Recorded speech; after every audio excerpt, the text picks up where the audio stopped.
Good morning. Let's go.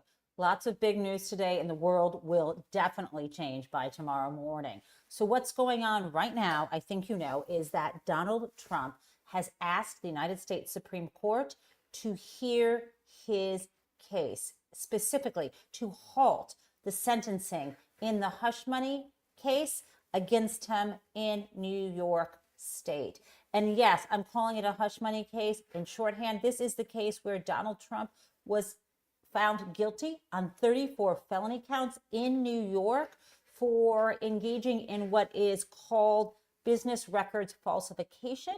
It's a felony in New York, if you remember, because when he falsified his business records, when he wrote things in his business records for his company, he was doing it to hide the hush money payments made to Stormy Daniels with the intent of interfering in the 2016 election. That's why I'm calling it a hush money case.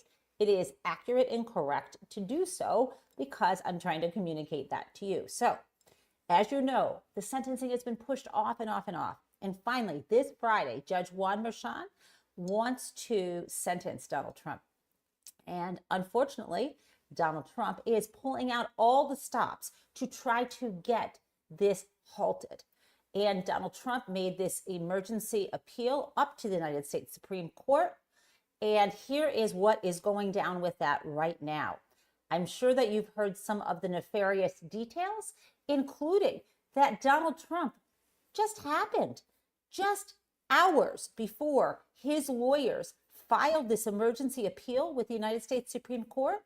He, as you know, I'm sure you've heard, he just happened to have a telephone conversation with Justice Alito. Justice Alito, one of his favorite, always on his side Supreme Court justices. Donald Trump just happened to have a conversation about that. Now, more on that in a second, but I want to tell you the process, which you may not have heard. Because emergency appeals are a little bit different than requests for the Supreme Court to actually hear the merits of your case, this goes to a specific justice who is assigned to the Second Circuit area. Right now, I just need to back up. Yes, this is a state case. Yes, Donald Trump asked Judge Merchan to stop the sentencing. He said no. Donald Trump, of course, went up above Merchan's head to the appellate court in New York. Donald Trump is skipping the highest court in New York. We don't call that the Supreme Court of New York, but that is the New York Court of Appeals. He's jumping over them up to the United States Supreme Court to say there are federal issues involved here, and I want you to put the sentencing on hold so that I can appeal the verdict. I want more time to appeal this verdict through the federal courts, because Donald Trump is saying, I believe it's in violation of the immunity order. More on that in a second. So Donald Trump is saying, I want special treatment. No one else gets this. No one else gets to, just go and say, oh, stop my sentencing while I appeal. Remember, the sentence was just going to be saying, yeah, you are guilty as fuck, and we're not going to put you in prison. Remember, Merchan said that. Maybe there'll be a fine of some kind, but all the sentencing would do is affirm that Donald Trump is officially a convicted felon. And he wants that stopped because he knows what the implications are. He wants that stopped, and so he's going up to the Supreme Court. Now, the justice assigned to the Second Circuit is Sonia Sotomayor. Does that mean she gets to make this decision? No, but she is running the process at this point. And what Sotomayor did is she said to the prosecution, this is Alvin Bragg's team, I want your reply to Donald Trump's emergency repeal request, and I want it 10 a.m. That is today. So today is Thursday, right? January 9th. And we should expect by 10 a.m. the United States Supreme Court to have Alvin Bragg's team, the prosecution, respond and say why they think the sentencing should move forward for tomorrow. Okay, now, what is shocking? Let me go back. What is shocking, I suppose, if I were able to be shocked, is that news broke that Donald Trump had a phone call with Samuel Alito, one of his favorite justices on the Supreme Court. And as you know, Donald Trump has at least a majority who will do his beck and call. And I am still holding out hope that they do not halt this sentencing. However, isn't it interesting and entirely inappropriate that Donald Trump was on the phone with Samuel Alito having a chit chat yesterday? Now, supposedly, the cover story is, which could be true, is that they didn't actually literally discuss his plan to file this appeal. But come on, man. Why did Alito even take the call? Right? The sort of buddy-buddy kind of thing. Supposedly this was the case because, one of Alito's Supreme Court clerks, these are highly coveted positions for law school graduates. One of his clerks had applied apparently for a job inside of the Trump administration, as a lawyer. Now, first of all, there was no reason that Alito should have taken Trump's call. So this person had applied for a job inside of the future Trump White House, apparently.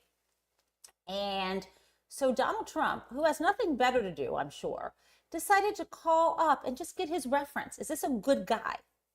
Okay. And again, they claim they didn't discuss the fact that Donald Trump was going to go to the Supreme Court and try to get the sentencing halt. He had already signaled that and said he was going to come to them. There is no scenario where this was appropriate, but it doesn't matter for Donald Trump. So now I want to play for you what the spin is from Donald Trump's supporters in Congress about why it was totally fine. Let me play this for you. You think it's appropriate for Trump to be speaking with someone who will actually be deciding a case against him? I do think it's appropriate. He is the incoming president. He's a former president, and very soon he's going to be the current president. So I think, to me, it's a positive thing that President Trump is meeting with the Senate, that he's meeting with the House, that he's willing to have conversations with the Supreme Court. To me, that's what I look for in a president. I want to have more of that dialogue. And the more openness and the more transparency that we can have, I think the better it is for all Americans. I think that's one of the issues that a lot of people were frustrated with the Biden. What the fuck? Okay, no. No. It is called separation of powers. Separation of powers. Repeat after me. We got rid of the fucking king, King George, because of monarchy, because that is an authoritarian regime, because consolidation of power is the opposite of separation of power. But you go on and say this bullshit. Let's keep listening. Administration, just transparency. Let's just talk about these things. So I think it's very positive that President Trump and his team are having conversations across the board throughout all aspects of government. Well, do you think Justice Alito needs to recuse himself from this Trump case right now? Well, I do. I mean, I don't think so. I mean, who knows what the conversation they had, but I doubt it was on something like that. There's so many things, so many important. Okay. That's Rep. Gonzalez, a Republican, who will just go on television, say whatever shit. I know how to make arguments in the alternative. I know how to say put the best spin on something. But let me be clear to you. He didn't even do a good job putting the best spin on it, because who knows what they spoke about, right? That was a sort of a tell. If you're smart enough how to, pretend, how to make the best argument for a client. But the thing is, when you are saying something that you don't believe in, when you are using facts that aren't actually facts, when you are lying, you are not smart. You are a pathetic puppet of an authoritarian regime. And let me share this with you. This is from Alexander Solzhenitsyn, who wrote the book Gulag Archipelago. This goes back to the 70s. I remember when I was a small child. And for whatever reason, I think my mother was reading this book. And she asked me to say the name Alexander Solzhenitsyn. And she thought it was really funny when I said it. And I don't know if it's because I was a small child or she just thought I mispronounced it or said it in that way. Anyway, here is the bottom line. Here's what Solzhenitsyn said. The simple step of a courageous individual is not to take part in the lie. Not to take part in the lie. Find that courage. Don't take part in the lie. I won't. Now, speaking of the lie, yesterday, I participated, and I said to you, I participated in this sort of posture that I think I believed in. The posture, and I said this, I regret it though. I said, these things Donald Trump is saying about Greenland or Panama or Canada, I said they're a distraction from the real damage he is going to affect here, like, the tax cuts for the wealthy, cutting benefits for the rest of us who, for families who need food stamps, or what we call SNAP now, for, all the things like the Department of Education, for all the grants to the states, for, hiring workers to do things that we need in the society. I'm not going to go through every single thing, but you could imagine funding for firefighters, funding to help figure out how to do controlled burns so we don't have these wildfires in California, things to help support the general welfare, which is obviously in the preamble of the Constitution. All of that will be cut in the furtherance of trying to give the rich and the large corporations more money. Now, I said yesterday, I'm going to relegate all the crazy shit that Donald Trump says to crazy town. But you know what? I decided it's not crazy. I got some feedback. One from someone in Europe who said, the folks in Denmark don't think this is crazy, right? They're having, the government there is trying to figure out a plan, maybe reaching out to NATO allies about what happens when Donald Trump puts so much pressure on Denmark to give up Greenland, when there maybe actually be some kind of attack. I mean, this is not a joke. Similar story in Canada. So that was one thing that made me reflect. Secondly, my beloved uncle, Ronnie, out in California, texted me and said something, in the same vein. He made some sort of comment about Denmark and Canada and manifest destiny, and I always call it MAGA-fest destiny. And I said, don't you think this is just a distraction? And he said, no. He said, this is a guy who the only book he reads or had by his bedside is Hitler's Mein Kampf. And it just dawned on me that as much disrespect we have for Donald Trump and his team, yes, he can walk and chew gum at the same time. And yes, I actually believe that trying to expand the territory of North America, even if he fails, is at the heart of his goals. I am taking him literally, as we all should. But what does that mean that we should do? What does that mean? I don't think it means we run around with our hair on fire. I think we acknowledge that what he is doing is a real goal. And, it is kind of a position of huge American privilege to brush it off like it's a distraction. He may fail at these goals, but he has imperial ambitions. He wants to be more of a monster than Hitler or Putin. That's how I read it. That's right in front of us. And when history is written about this time period, because it will be, the biggest question people will ask is why we all sort of said, oh, that's not really happening right in front of us. I shouldn't say all of us. We should know better. Even if we cannot change, don't, as I said, take part in the lie.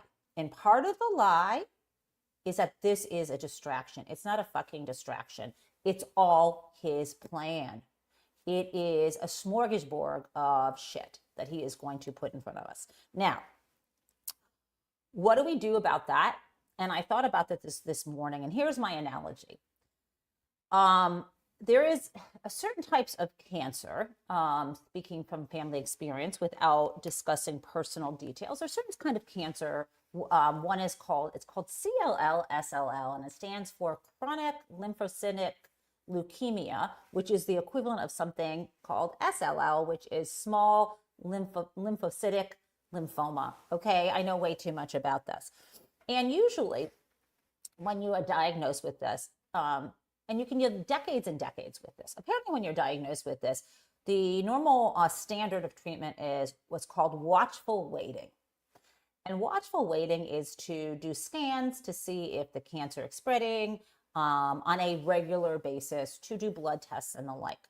And the trouble is, doctors often say, oh, don't worry, because if it starts to bother you, we'll just give you this little pill. There's now targeted treatment, they tell patients. Targeted treatment, not chemotherapy. And if it starts to bother you, we'll give you these pills, and it will start to shrink these tumors that appear in your lymph nodes or in your spleen or whatever. So it's all very like, hey, this is the good cancer, no big deal. The trouble is when you tell somebody, just watchful waiting. Different people hear that in different ways. Some say, oh, it's not a big deal. You recommend I get a scan once a year? Cool, that's what I'll do. But guess the fuck what? That is not the best advice. Maybe tell people, some people need a scan once a year. Other people, watchful waiting would be every quarter or every half year, because you know what? There's not an insignificant number of people for whom that cancer will quickly metastasize. And there is no pill. There's only months of hospitalization and other fucking complications that compromise your internal organs. Okay, sorry to be so specific and negative, but let me back up to the analogy. Donald Trump is a cancer. We already know what happens when that cancer invades the fucking body politic. We are now in a state after remission. We are now in a state of the cancer has come back. This cancer has come back, and it's Donald Trump, and it's stronger than ever, because whatever treatment we tried before, whether it was ridicule or ignoring him or impeachment or criminal cases, instead of having the best doctors on the case, the fucking surgeon that Joe Biden put in place, Merrick Garland, who could have killed the cancer, let it spread. And now it's back. And the Supreme Court encouraged it too. So we are now in a state where Donald Trump, right, is a cancer, and he is metastasizing. And we will be lucky if in 4 years our democracy isn't entirely choked off and we survive. So what do I say with that? Not to depress you, but watchful waiting isn't enough. We need to watch. We need to see what's happening. We need to track this. And thank goodness there are people like Amy Rifkin, who is, again, the list. Amy Siskin, I called her Amy Rifkin, I'm sorry. Amy Siskin has started up her list again. She is going to keep track.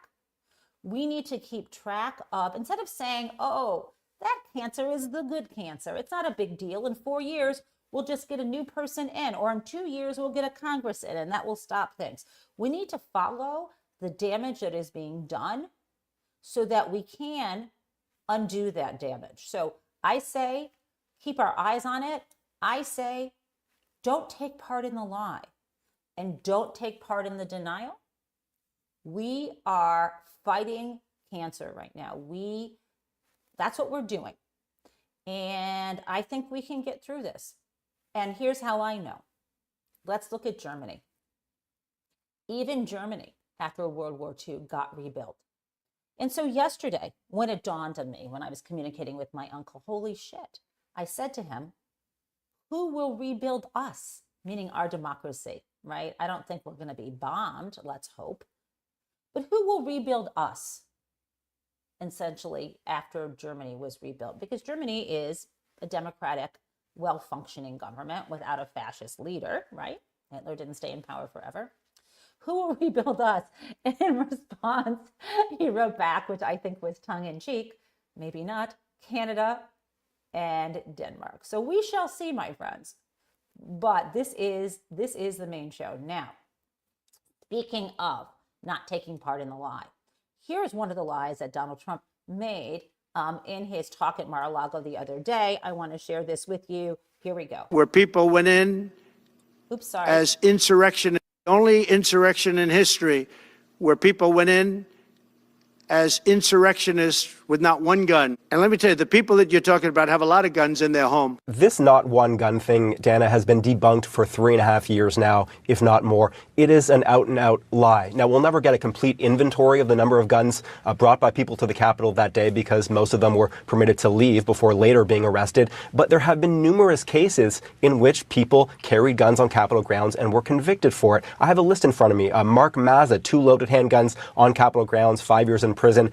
Guy Reffitt, more than 7 years in prison, carried a handgun on Capitol grounds. Christopher Alberts had a pistol during the riot, 7 years in prison. Jared Barger pleaded guilty, had a pistol there. John Banuelos charged for allegedly twice firing a pistol in the air on Capitol grounds. A Roger Preacher, pistol in his waistband. Mario Maris of Texas, convicted of having a pistol in his waistband at the Capitol. So the not one gun thing is out and out false.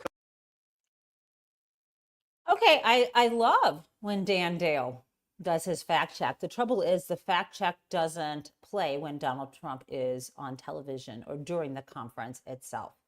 I'm looking in the chat and I'm seeing some really good coping mechanisms. I love Ada, who says, I need to put his voice with helium, Donald Trump's voice. Yeah, I wish I had the skills to do that. I just saw Susan Thompson say, I love this, Susan. I'm going to show this. I'm personally journaling every day. I'm recording history in real time because who knows? I love that. Do document, be a witness, but do not take part in the lie. Now, I'm soon going to get to our person of the day, but let me add for you something else about this is not a distraction, right? Okay, he's lying about the insurrection. Same press conference, he talked about how he had threatened Mark Zuckerberg, and that's what got him to come to heel, right? And again, he spoke about, as I shared with you yesterday, unfortunately in the Crazy Town segment, how he would not rule out using violence to take over Greenland. So again, this is not a distraction. Let me play this for you. This is another member of Congress who's very unctuous and insulting. And this is where they are. Let me play it. This is a Democrat Party that is more interested in advancing the interests of criminal illegal aliens on American territory committing crimes against American citizens than they are in advancing the interests of this nation. I find that utterly repugnant, and that is something President Trump is going to fix. And listen, I think that the people of Panama, I think that the people of Greenland, I think that the people of Canada, for that matter, should be honored that President Trump wants to bring these territories in under the American fold. I just can't even begin. Violation of international law, threatening to invade with violent force. Since when has anyone ever wanted their sovereign territory taken over? This idiot can't even see the contradiction in what he's saying. And as for all these undocumented people committing crimes, how about someone who's very fucking documented? Donald Trump, remember? He's a guy who was convicted on 34 felony counts and is trying to avoid, found guilty by a jury and is trying to avoid the official sentencing. So yeah, I have my eye on him also. Okay, guys,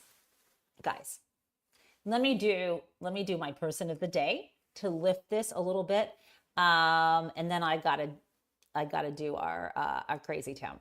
So my person of the day is Governor Gavin Newsom, who is doing his best right now in the face of the worst wildfires that I think we have seen in more than a century. Many wildfires, as you know, in Southern California, some of them that have not been contained at all, others that have. And I have checked in on friends to see their situations, and because I don't know Southern California well, neighborhood by neighborhood, you just don't know what's going on, and I think everyone is scared. Family members have friends who've lost everything, and so this is it's an utterly devastating and scary situation. Now, I just mentioned to you that my person of the day is Gavin Newsom. I also want to mention to you that I saw an incredibly informative piece. I read 2 incredibly informative pieces. One was in ProPublica, and let me see if I can find this. It was a ProPublica piece on the wildfire and what should be done, and how to prevent mega fires. And I'm just trying to, I can't find the piece right now. I will bring it to you tomorrow. But it was really interesting about the need, about what's happening, about how it's a combination. How do I put it? We are facing extreme climate change. And that's not going to go away in 5 or 10 minutes or even a few years. Even everything we do to cut back on fossil fuels, right? So in the meantime, what should be done? It's a very fascinating article. Separately, I read an incredible piece that's circulating on Blue Sky, and I shared it. It was a piece from 2016 in Mother Jones about a husband and wife who own so many companies. They have a sort of a corporate parent. I think it's called the Wonderful Corporation. They own that pomegranate juice. They own a water company. They produce, they have, acres and acres where they produce pistachios and other nuts, almonds, and so on. And if you look at this Mother Jones article about this family, this company, they use in a year, they have huge control of these water basins in the Central Valley of California, to the point, here, I'm going to share this with you because I need you to, I'm going to throw this in the chat, and I want to do a screen share for you before I praise Gavin Newsom, because I thought this was incredibly informative. I don't know that you will see this anywhere else other than Mother Jones or on Blue Sky. I'm really impressed with this piece. Okay, so here we go. This is an article. I think you can see this. And I'm going to blow this up for you. This is an article in Mother Jones. And this is really, it's so well written, really interesting. It's an article about this couple. And this was from August of 2016.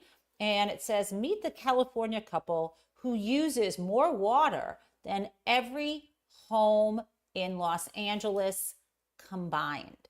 Every home in Los Angeles combined. These are mega farmers, Linda and Stuart Resnick, who have $1 billion empire. And I'm going to scroll down so you can see the chart and what they own. Okay, and they hobnob with a lot of celebrities. You can see them here with Barbara Streisand and James Brolin and Tom Hanks and so on. And they do a lot in the community. I'm not doubting that. They're philanthropists, but they own Fiji Water. They own, I know I'm scrolling down here, but they own, it's unbelievable, the brands that they own. She is very good at marketing. She helped start the pistachio nut craze. Okay, so here's what I want to show you. This is the key chart. What you are looking at here, and again, I think I dropped this in the chat. Let me just drop this link in the chat one more time. This chart here says the thirstiest Californians. And I'm going to see if I can blow that up a little bit for you. Okay, this says the thirstiest Californians. And this is, again, this article is from 2016. And this is the estimated annual water use in millions of cubic meters. And I want you to see the very bottom says the Resnick's California crops, right, of nuts and things like that. They use annually they use close to 450 million cubic meters of water a year, which is more than all of the homes in Los Angeles. And then it gets broken down. Their almonds, you can see how much they use. Their pistachios, their citrus. And now look at San Francisco. All San Francisco homes use less water than the Resnicks use just on the citrus alone. Now look, the Resnick's pomegranates use more than all pools in Los Angeles. Okay, so you can see that. I'm going to stop sharing now. I highly recommend this article. It's fascinating. about how they were able to manipulate the system and get control of this really important water basin. Okay, so that's pretty interesting, I believe. Now let's play our person of the day. This is Gavin Newsom doing everything he can in the face of climate change, in the face of this water issue. And let me just add, water politics in California have been fraught from the beginning of time, since California was a state. And what I learned from this article is California has this kind of legacy tradition where if water is going to be cut back, the people who have the most recent claims have to lose their rights to use water if their water is scarce, versus people who've had claims farther back. Of course, the Resnicks figured out how to manipulate that. There's always an angle. But I believe Gavin Newsom is the leader we need, and he is facing the most ridiculous partisan attacks from Donald Trump and his cronies. Let's play Gavin Newsom, though, being the gentleman and the leader that we need right now. Next to a president of the United States of America today, and I was proud to be with Joe Biden, and he had the backs of every single person in this community. He didn't play politics, didn't try to divide any of us. Good. Good for you. This is what we want. We don't want someone playing politics. Now, crazy town. Not only is Donald Trump a liar, but he is an idiot. And I would like to share with you two doses. Yes, they're doses now because we are fighting cancer, or two helpings, if you will, of crazy town. Let's go.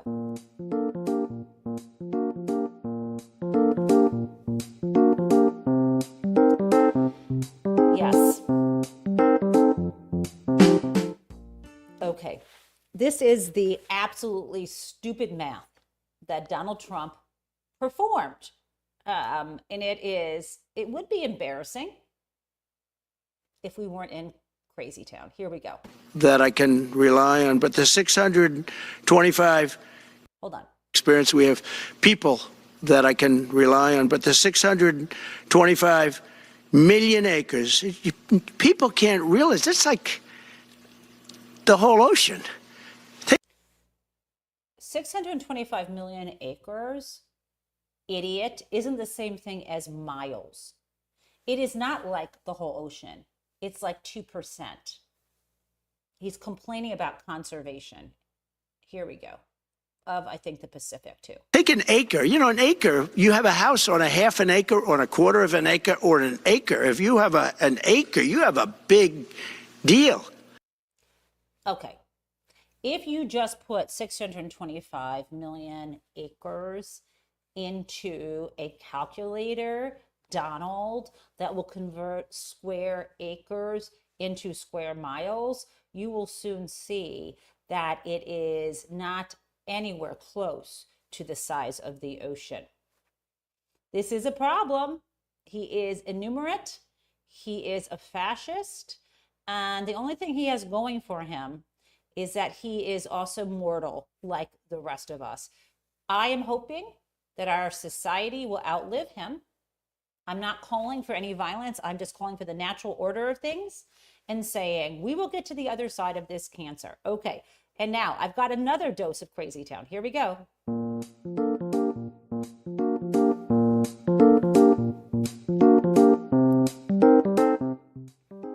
Okay. Like father, like son. Yes, they sent Don Jr. with Charlie Kirk, right-wing commentator, homophobic, racist people. They sent the two of those guys to Greenland on a mission wearing these jackets that had logos that appear to be similar to some failed business logo that Donald Trump had used before. So let's look at them on the airplane back. And I know I'm calling this crazy town because what's crazy here is he's taking his son, who is either in rehab and recovery or still highly coked up, and sending him to a foreign, I just sniffed for some reason, sending him to a foreign country to seize one of their assets, to scope it out. Let me share this with you, and then we will call it a day, and I will see you tomorrow morning at 8:30. Here we go. When we get cleared hot and go to regular video, but I'll post that later for you guys. Pretty epic day, right, Charlie? Oh, it's unbelievable. By the way, they love America here. They love America. They love Trump. They want to utilize their resources. Danish fake news has been doing a lot of anti-American sentiment, so that shouldn't surprise us, but let's go have some fun. We're turning onto the runway now. Gonna go record this regular, but I'll see you guys shortly. We'll post that one too. So that looks like it was on his way to Greenland landing there. And yeah, anti-American sentiment, fuck yes, of course they are. We're planning to invade and take them over violently. What the hell? Okay, and that's what I've got for you. See you tomorrow morning. And remember to subscribe to keep this place going. Love you guys. See you in the morning.